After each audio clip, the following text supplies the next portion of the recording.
Ay, magandang araw po sa ating lahat. Nako, ito po, magandang balita po sa atin ngayon. Sinasabi na nga ba natin, no? Mukhang may nagsasabotahi po dun sa unang pangatlong pagdinig ng pangunguna dati ni Senator Dante Marcoleta at nang napunta ito doon sa Congress, sa Kamara, na nag-imbestiga din sila, tila yata nag-iba ang mga tono ng mga kontraktor. No? Ayon kay Senator Marcoleta po, may nag-text sa kanya at ang dinidiin po ay yung mga senador. Bagay na mali. Para bang binibigyan mo ng kondisyon yung isang kontraktor na nililitis mo na umamin sa bagay na hindi naman na talagang nangyari. No, ito po, pakinggan po natin si Senator Rodante Marcoleta. Sana po magbanggit sila ng wala po kayang mga politiko sa loob, sa likod nila. Sana po matukoy yung tunay na mga proponents para po yung walang kasalanan ay hindi po nadadamay. Mahirap po na magbanggit sila ng pangalan. Dahil ito pong nagbabanggit ng pangalan ngayon ay galing lang sa amin kahapon at napatunayan ngayon ng bilyon-bilyon ang ginagasta at magdadamay siya. At meron pong nag-text sa akin sa magitan ng emissary ng abogado ng Diskaya, Mr. President. Okay. Meron po palang isang congressman, kanina pong nag-hearing sila, nakausap yung abogado ng Diskaya. Kailangan, meron kayong matukoy na senador sapagkat makokontempt kayo. Nasa akin po yung text message, Mr. President. Sa mga tweet, gusto lang nilang magpangalan. Hindi po mabuti yun. Kailangan po, sa tulong na rin po ni Senator Lacson, total naumpisan na yung mga contractors, naumpisan na itong mga kawani at opisyalis ng TPWH na talagang kandidato na po talaga sa impyerno. Matukoy po talaga kung sino-sino po yung palaging kausap ni Yusek Cabral. Yari ka, Yusek Cabral. Ito po may nag-text po kay Marcoleta na tila doon pinapaamin po yung yung kontraktor na magturo ng senador at kung hindi, makokontempt. Binibigyan po ng kondisyon ng mga to, parang ganito gustong tumabla. Dahil alam naman natin, may siga-siga doon, ibang doon siga. No? Meron doon atras. Si atras. No? Si Bula ang propeta. No? Marami po doon akala mo, kay husay, kay gagaling. Pero hindi naman lahat Ngayon ganito, may nag-text si Senator Marcoleta, maaring bagong strategy nila, gusto nilang tumabla. Anong ibig kong sabihin? Siyempre, si Tambonjing, maraming kakampi si Tambonjing. Di ba? Pwedeng gumawa ng isang eksena, teka muna, yung nag-iimbestiga, kayong mga senador, tapos, ang nadiin, kaming si Bonjing, saka si Dracula. Tingnan nyo naman si Dracula, di ba? Yung nagpabipi sa Amerika pa, wow, social. Di ba? Nagpabipi sa Amerika pa, at ang baba na ng BP. Di ba? Dracula. Pero, mali naman si Senator Joel sa Dracula. Kasi, iba ang mababang BP iba ang low blood pressure sa low blood. Magkaiba po yun, no? Kaya hindi dapat Dracula. Ang tawag dapat dyan, mababa BP, talagang pag yung wala kang problema, marami kang pera, bilyonaryo ka, hindi tataas BP mo Kampante ka Ang mga taas lahat ng BP, mga BP, mga mahihirap ito, tuloy natin. Ngayon, ganito, may gumagawa po ng estratehiya para sirain po yung naiwan na dating mga namuno sa Blue Ribbon. Hindi pa kayo nakakahalata, mga kaibigan? Sa dinami-dami po ng pwedeng unahin tanggalin. All of a sudden, biglaan, bigla nilang tinanggal po ang Blue Ribbon. Bakit gano'n? Yun ang inuna Boom! Tanggalin kaagad yan.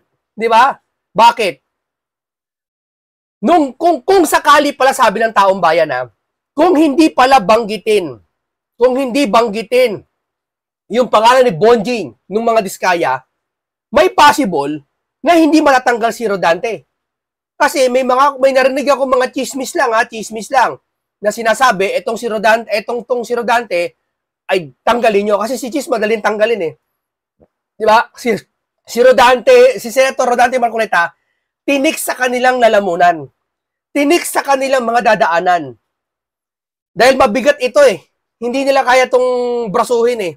Dahil alam nila maraming papalag eh. Di ba? Isang pader na malaking na hindi nyo kayang tibagin. Di ba? Ito nga. Ngayon, gusto nilang palitawin dito, siraan ang mga senador. Nakakaalarma, bakit? Bakit mo i-contempt yung tao at magturo ka ng senador? So, lumalabas, kung ginaganito nyo yung tao, hindi namin pwedeng hindi maisip na tinuturuan yung kontraktor na magsabi ng mag-name drop ng senador. Tama? Patuloy natin. Sila po yung sindikato dito. Para po yung walang kasalanan ay huwag pong madamay. No, not erstwhile, still the chairman of the Committee on Public Accountability, the good senator from Tarlac and the Republic of... Shoutout sa'yo, Solid Philippines. Yan, kay Solid Philippines, shoutout sa'yo. Mabuhay po kayo.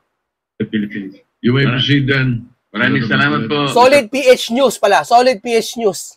Maraming salamat sa'yo. Sa ano to? President. Mr. President, kanina pong mag-umpisang mag-present ang ating Senate President Pro Tempore, ay laking pasalamat ko sapagkat nakita ko yung resulta ng kanyang personal na pag-iimbestiga.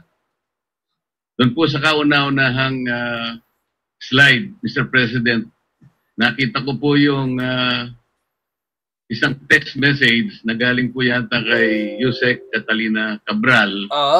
Hindi ko po masyadong maintindihan. Pwede po bang pakikwento po ninyo, Mr. President, ano po ba yung pinanggalingan noon? Teka muna. Naniniwala kay Cabral? Biruin mo, pang alam ko planning yan eh. Ang budget, lahat dumadaan sa planning. Ako gumagawa po ako ng budget, matagal na po. Dati po akong tatrabaho sa City Hall. Ako mismo ang gumagawa ng budget, isa ako. No? Hanggang sa minsan sinolo ko maggawa ng budget. Pero nang malinis. Hindi pwedeng hindi dumaan sa planning yan. At hindi mo pwedeng hindi alam yan. Di ba? May tadaan pa sa budget yan. Di ba? Sa budget office. Etong si Cabral nakaraan, hindi daw niya alam yung mga tinatanong ni Marcoleta. Doon may kinalaman sa pondo. Bagay na imposible. Ang pinanggalingan po, nag-congratulate siya sa ating nakaupong Senate President. But this message was sent through the staff of our Senate President, Mr. President. Ang sinasabi doon, congratulations po. No? That was after July 1. After July proclamation 1st. Or after oath-taking, Mr. President? After the oath-taking, if I distinctly remember. So, dahil siguradong panalo na po tayo, kayo rin po, dahil nag-oath-taking na tayo, nag-message si kagad yung Undersecretary Cabral sa kanyang staff at sinasabi, congratulations, baka merong ako may... Andiyan po sa text message, sa Viber message, na sinasabi, para ma-align do sa mga priorities at para maiwasan yung redundancy, siya nang gagawa ng paraan. Ang sabay ang sinabi na para maihabol o maisama na sa NEP.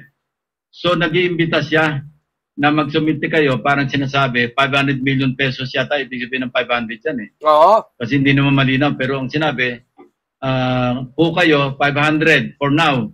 For now. Ibig sabihin, for now, sige, magpasok kayo mga 500 million pesos of projects na sa inyo manggagaling.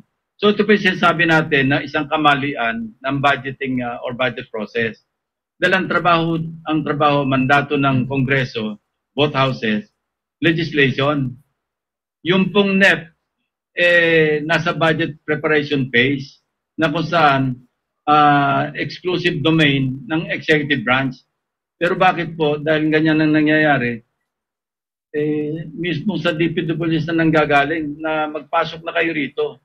Hindi ba pakikialam yun sa mandate o sa exclusive authority ng executive branch?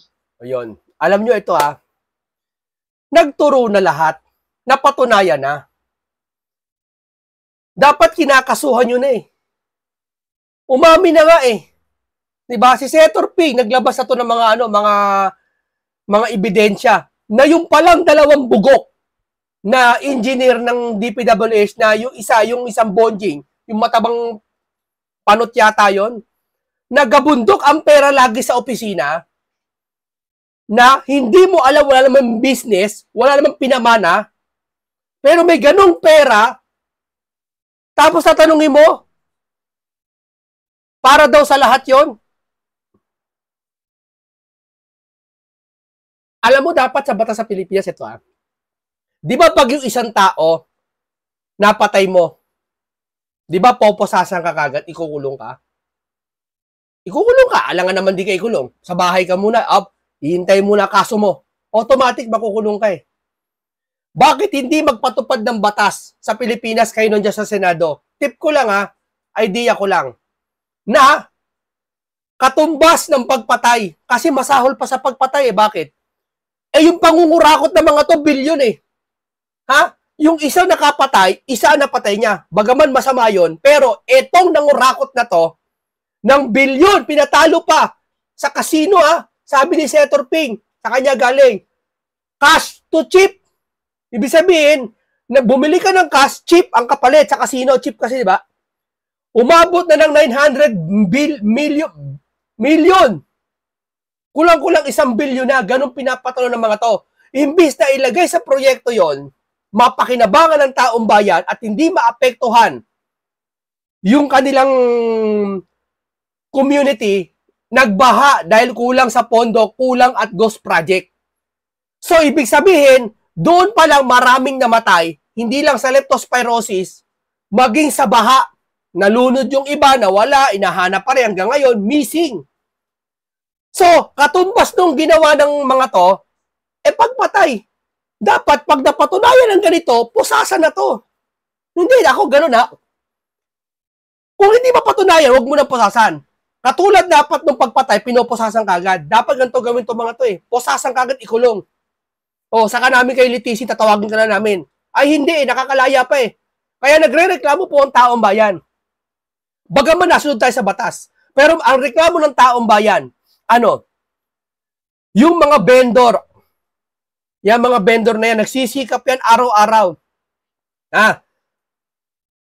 Yung nagtitinda ng mga nasa basket-basket lang. Pag lumabag sila ng kakaunti lang, uhulihin sila, ikukulong. Di ba? Pag nagturo yung isa, oy, hinalay ako niyan. Hinalay, tulong-tulungan. Ikukulong ka agad. Matagal bago makalaya.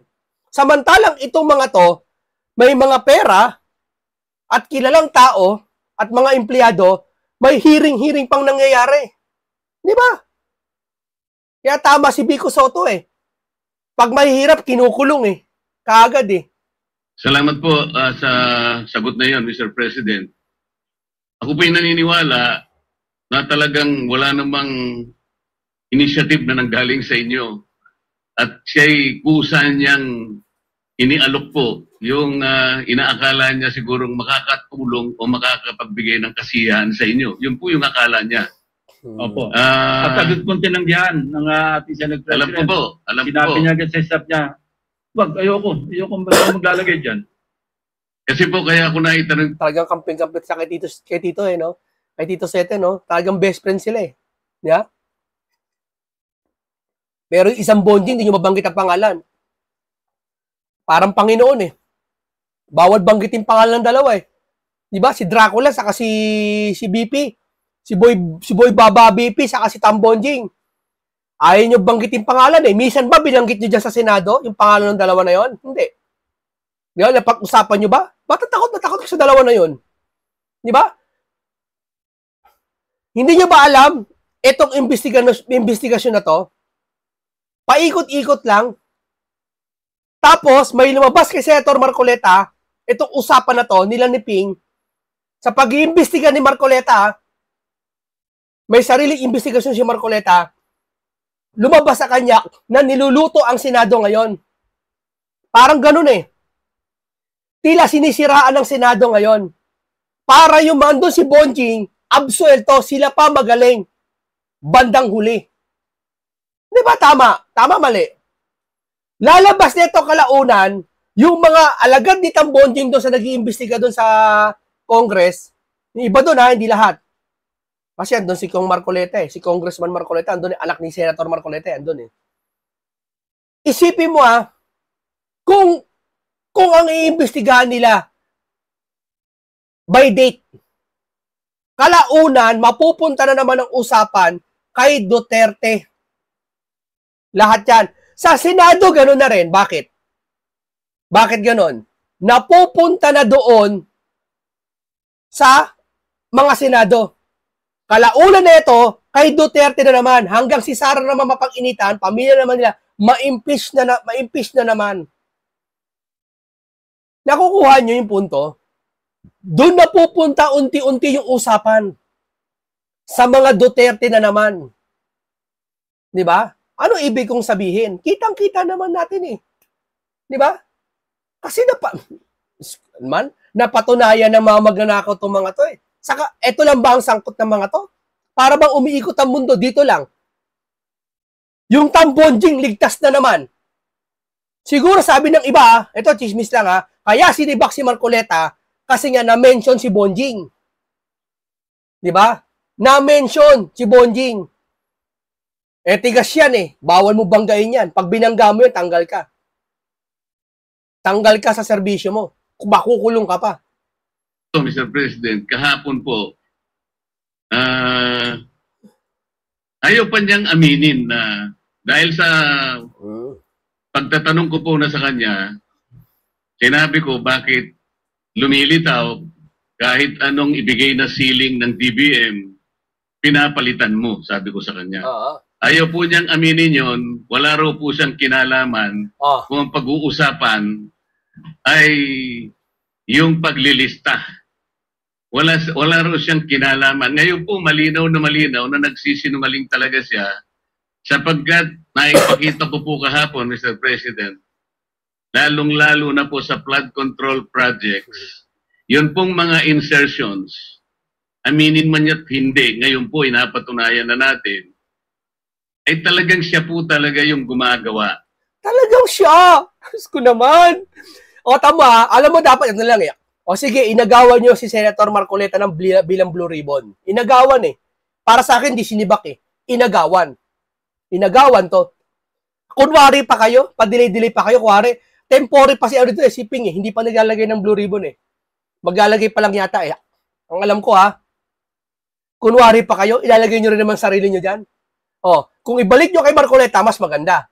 Pero, kung hindi nyo maibalik, si Senator Marcoleta, gawin yung co-chairperson, yung pangalawa kay Ping. Kasi malaki may ambag nito dahil yung tapang nito, saka yung kaalaman nito, bilang isang abogado, malaking ambag sa inyo. Diba? Kung ito i-chapwera nyo, gagawin nyo kung sang sinong department dyan, ay hindi magagampanan, hindi matatapos ang korupsyon sa Pilipinas. Bakit? Matagal na kayong nakaupo sa Senado. Diyan na kayo tumanda, diyan na tayo nagkaedad sa Senado. So, natakot ba sa atin yung mga korupsyon? May mga umamin ba tulad ng ginawa ni Marcoleta ngayon? Wala. Kaya eto si Marcoleta, kung kayo magiging Blue Ribbon Committee dyan at si Marcoleta itchapwera nyo, aba, susundin niya rin yung sinabi ni Kiko, ano yon? Gagawa din siya ng independent body para mag-investigasyon. Tama? Bakit? Nasa batas mo yon, Tito Sen. Diba? O pag gumawa to, pwedeng sabihin ni Ping, ha? Pwedeng sabihin ni Ping. Marcoleta, iniinsulto mo ako. Diba? Dahil may sarili investigasyon si Marcoleta eh. Ibabalik ngayon sa iyo ni Marcoleta yung ginawa mo sa kanya dati. Gets nyo? Yung ginawa mong habang nag-iimbestiga si Marcoleta, mag-iimbestiga ka rin. Habang nag-privilege speech si Marcoleta, nag-privilege speech ka rin. Same content, same investigation, same story. Wala naman masama, pero pinakiusapan niya lang, di ba? Ito, pinakiusapan si Kiko na tumigil na muna o imbestiga. O ngayon si Marcoleta naman. Kaya wag niyong sasawayin sa pag-iimbestiga to. Bakit? Hindi titigil to. O ngayon ganito. Kaya tinanggal si Marcoleta, di ba sabi ko nga, bias daw si Marcoleta, hindi daw neutral. Ayaw imbestigahan yung Duterte. O eto, si Marcoleta naman ang gagawa ng panibagong body. Kung sakali kung magawa to ng sariling investigasyon. Ang iimbestiga naman, yung kayo naman. Di ba? Dahil siya po yung Undersecretary ng Planning Services.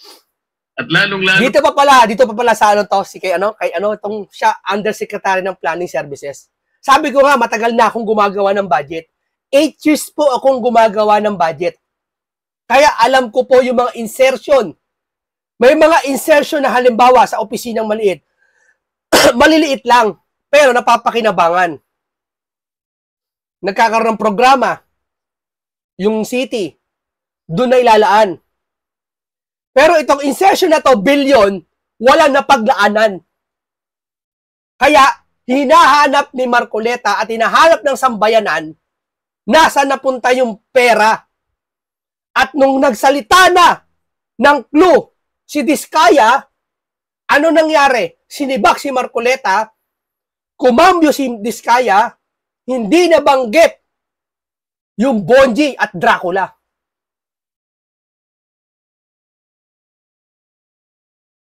Tinanggal na sa eksena. Na po doon sa tinatawag na FAP. Ito po yung Foreign Assisted Projects. Yun po malinaw na malinaw. Ipinakita ko pa po, Mr. President, yung sulat ng DBM noong July 2023 na kung saan sinabi mismo sa kanya, please adhere strictly dun sa mga ceilings na binibigay namin sa inyo. Dahil napansin po ng DBM, magmula po ng 2022, 2023, pinapalitan po niya hanggang sa 2024. Ayaw po niyang aminin na siya po ang may kinalaman doon. Imposibleng wala siyang kinalaman doon. Dumadaan po lahat ng budget doon sa planning. Dumadaan po yan. Tapos may budget, kayo? Pupunta ka ng budget, may magtuturo sa inyo, ito gagawin, ito gaganto. Tapos makikiugnay ka sa sa hepe mo. Yung mga materyales na gagamitin, mga programa, yung gasolina, kasama yan, yung bagong sasakyan, nandiyan yan. Pag may sobrang pera, saan gagamitin to? Alam ng planning yan. Pag magbabudget deliberation kayo, o kaya budget hearing kayo, nandoon yan. Yung tao na yan. Ngayon, sasabihin, hindi niya alam na kapag tataka sa mga gumagawa ng budget dyan, alam nyo kung nagsisinungaling tong binabanggit ni Marcoleta. Ngayon ko lang napatunayan, salamat Senate President Pro Tempore na ngayon ay malinaw na malinaw, hindi na niya pwedeng sabihin at hindi na siya pwedeng magsinungaling na wala siyang kinalaman dito. Ang totoo po nito, Mr. President, ang dami pong gustong tumestigo na meron po siyang 10 paboritong contractors. Na siguro sa mga susunod na panahon, kung sino man po yung hahawak ng Blue Ribbon Committee, isa po sigurong mabuting direksyon na ituntunin ito. At marami rin pong palagian na pumupunta sa kanyang opisina na mga politiko. Tamo? Marami po sa kanya. Kasi alam mo, paggawa ng budget, ganito Nalaman ni Ping Lacson na, ito kwento ko sa inyo. Iugnay ko lang kay Marcoleta kasi sabi niya, marami pong napunta dyan na ganito, isingit mo naman. Ito pinakamasaklap. Hindi ko sasabihin pero baka nangyayari sa inyo to. Hindi pa naman nangyayari sa akin to. Na may pumunta sa inyong isang mataas na tao sa gumagawa ng budget at sasabihin, maglagay ka nga din ng pick-up. Bakit? Sige na, pick up. Pick up sakyan. Magkano yun? 1.2? Maglalagay ka ngayon sa dun sa propose sa tawag doon AIP kung tatawagin. Maglalagay ka doon ng tsaka sa PPMP. May mga ganyan tawag diyan eh. Maglalagay sa budget ha. Yun ang natatandaan ko kasi matagal na rin ako nag-resign eh. Maglalagay ka ng pick up ng sasakyan. Magpapasingit hindi natin alam kung si politiko o sino man. Babudgetan nyo ng city. Yung sasakyan na yon, pwede nilang paikutin, dayain. Kanila na yon. So, may sasakyan ako. Libre. Galing sa gobyerno. May ganon, may ganon. May ganon. Kaya ito, hindi malabo yung sinasabi ni Marcoleta, kaya siya walang alam dahil maaari yung pera may napuntahan na sila ang nakinabang at magkakasabot sila. Di ba? Para pagdating sa audit, sa akin lang, hinala ko lang, sorry lang yun walang sumasabit. Gusto ko pong pasalamatan ng ating Senate President pro tempore sapagkat mukhang yun pong mga kawani o mga opisyalis ng DPWH na matutuntun na natin at alam ko po na talagang tatagos ito hanggang sa former Secretary ng Department of Public Works. Oo. Kasi kahapon po, gusto niya nang sabihin na lahat ng daw po ng nangyayari sa kanyang opisina ay meron namang basbas ng Secretary ng Department of Public Works. Sino kaya?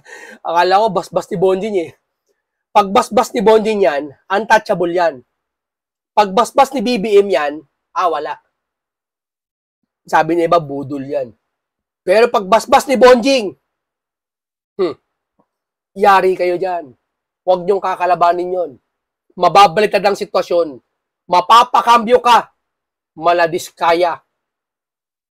Ngunit ang gusto ko pong tuntunin, Mr. President, kung nakita na po natin, unti-unti, at saan papunta, at sinong may kasalanan sa Department of Public Works, at nailitaw na rin po sa pagsusuri at sa personal na pag-iimbestiga ng ating colleague, ang mga contractors na talagang, kung pagsasamahin po natin, mga contractors na ito at saka yung mga opisyalis na nabubunyag ngayon, siguro po yung salitang walang o halang ang kaluluwa ay is an understatement. Oh. Ang gusto ko pong malaman ngayon, bakit po kaya sila ganun kalakas ang loob? Bakit parang hindi na po milyon eh? Bilyon. Bilyon na po ang naipatatalo at hindi naman po nila pera yun. Pera po ng taong bayan. Ayon. Eto papaliwanag ko. Hindi kikilos ang mga bugok na to. Biruin mo, district engineer ka lang. Ang lakas ng loob mo magpatalo sa sugal ng 100 milyon. At hindi lang yon. Kumukuha ka ng pera ng gobyerno ng 100 milyon, binubulsa mo lang. Napakalakas naman ang loob mo. Dahil mo pa yung mga nang hold up. Harap-harapan Sabi niya ni Ping nakaraan sa isang video, napanood ko Hindi ko alam, parang sinabi yata doon na pagkatapos ng hearing ni Senator Marcoleta, yung nakaraan, yung unang hearing yata, o pangalawa, o unang hearing, ayon sa data, nagsugal pa daw itong district engineer. Milyon pa pinatalo. Ibig sabihin, ganong katitigas ang mga to. Nag-iimbestiga ang senador, mga senado, tapos sila nagsusugal pa rin kahit alam nila sila ang masasangkot. So, ibig sabihin, protektado. Walang pinagkaiba yan dun sa bahay mo. 30 ang bantay mo. Halimbawa, sa bahay mo, 30 ang bantay mo, 30 ang gwardiya, may mga pulis pa, may mga sundalo. Sa tingin mo, matatakot ka? Ang lakas ng loob mo kasi may bantay ka, ang dami. So, ito, magsusugal ka sa gitna ng paghiring na alam mong ikaw masasangkot. So, ibig sabihin, wala kang takot. Napanood ko yun, di ko alam kung saan ba nahanapin ko sa inyo. Paano ko? Di ko alam kung ganun pagkakaintindi ko, pero parang ganun eh. No, ngayon, siya sabi ni Marcoleta ito, tila yata may big boss. Sino tong big boss? Sino to? Kailangan pa ba tayo mag-isip? Ha? Sige nga, nung binanggit ni Diskaya yung big boss, tinanggal bigla, agad-agad sila nagpalit ng liderato at si Marcoleta tinanggal. Hindi ako may sabi niyan, yun yung tono ng taong bayan. Di ba? Magtataka ka. Di ba? Sino ang big boss? May big boss. Ikaw, yun na nga lang mayor eh. Mayor na yun ha. Noon pa, kikilos ba yung mayor kung walang mata sa kanya? Hindi. Mayor na yun ha, pero takot pa. Pero bakit siya kikilos noong araw, mga 90s? Kasi may nasa likod niya. Mr. President, ganun po ba kaya kalakas ang loob nila na sila-sila lang, mga contractors at saka yung mga opisyalis na yon? Wala po kayang mga politiko sa loob, sa likod nila?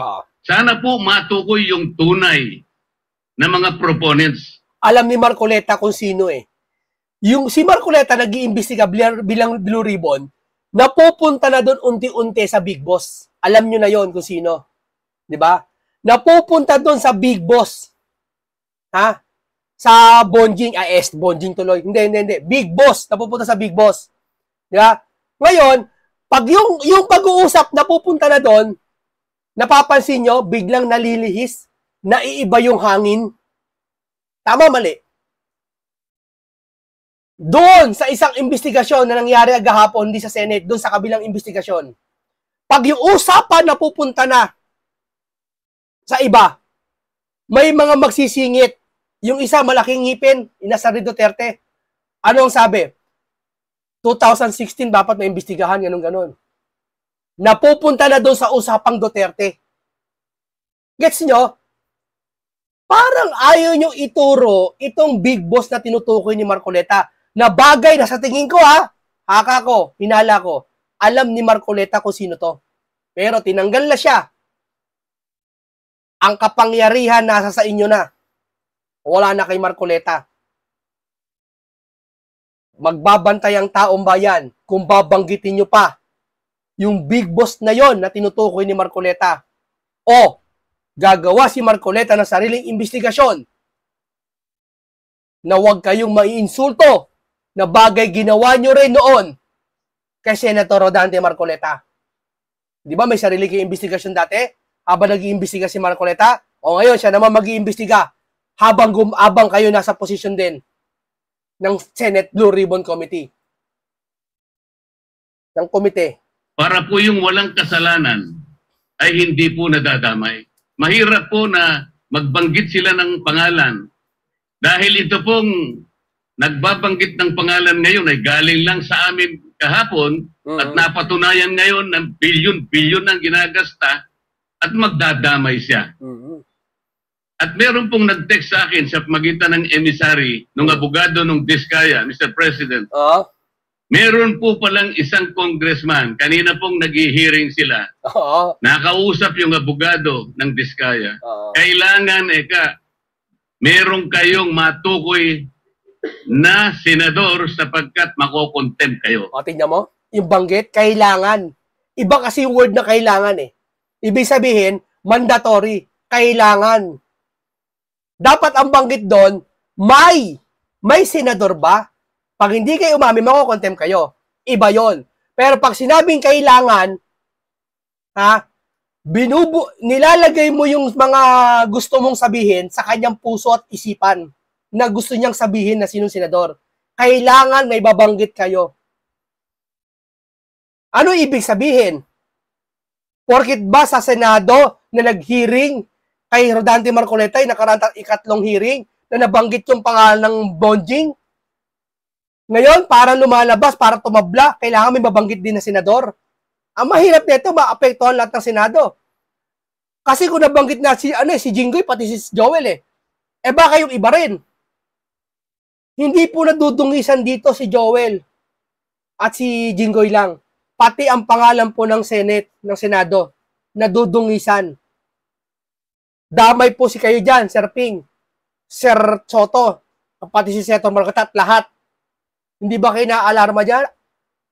Di ba? Oo, malinis tayo sa pakiramdam natin. Lahat, oo. Hindi naman kayo kurakot eh. Si Soto, hindi naman kurakot. Si ano, hindi naman kurakot. O, pero, papayag ba tayo? Ginaganon tayo ng kabila? Aabangan namin isa lang. Titignan namin kung ipapatawag nyo si Bonjing, pati si Dracula. Titignan namin. Tingnan namin, hindi nyo kayang patawag yan. Nasa akin po yung text message, Mr. President. Sa mga tweet, gusto lang nilang magpangalan. Hindi po mabuti yun. Kailangan po, sa tulong na rin po ni Senator Lacson, total naumpisan na yung mga contractors, naumpisan na itong mga kawani at opisyalis ng TPWH na talagang kandidato na po talaga sa impyerno. Matukoy po talaga kung sino-sino po yung palaging kausap ni Yusek Cabral na sila po yung sindikato dito. Para po yung walang kasalanan ay huwag pong madamay. Maraming salamat po, Mr. President. Salamat po, Your Honor. Tingnan mo ha. Hindi niya pinatanggol si Jinggoy. Baka sabihin niyo, pinatanggol naman niya. Sasabihin naman to ng kabila, ay hindi niyo tira si Marcoleta kasi pinatanggol sila Jinggoy. Pinatanggol sila Jinggoy? Eto, unahan ko na kayo ha. Kung iisipin nyo pinatanggol ni Marcoleta si Jinggoy at si Joel, mali kayo dyan. Baka ibalik namin. Bakit nyo ang usapan ipinupunta sa Duterte at kay Bonjing nililis nyo ang usapan? Edi parehas lang kayong bias lahat, tama? Hindi pare-parehas sa bias. No? Maaari si Marcoleta hindi talaga bias. Talagang may na-receive siyang text. Ipapakita niya sa inyo. Diba? Maraming salamat po sa inyo. God bless po. Mag-ingat po lahat kayo. Maraming salamat po sa inyong lahat.